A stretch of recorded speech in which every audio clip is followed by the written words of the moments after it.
Кешкі асқа осындай күрішпен подлив жасадым. Бірінші сковородкама май құйып, жуылған күрішімді қуырып, 1-5-10 минут қуырып, оның үстіне мысалға бір шыны күрішке 2 шыны су құйып, астын басып пісірдім.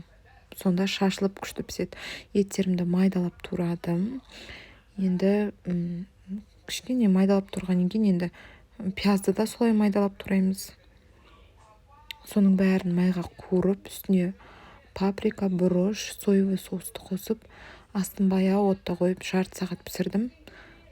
Етім де бәрі жұмсарды. Сол помидорды турадым, перецті, жазда заморозкаға салып қойған перецтерімді шығарып, соларды да қосып жібердім.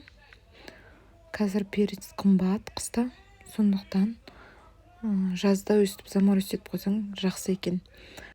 Перецтерім турап, пісіп тұрған етіме салып, подливін дайындап қойдым. Енді рисім дайын болды. Осылай әдемі қылып салып берейін дедім.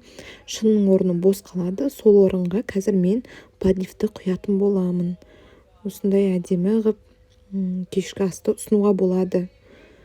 Осылай подливтің орнына үйде бар заттардың бәрін қосып, өстіп әдемілеп кешкі асты берсеңіздер болады. Рецепт сақтап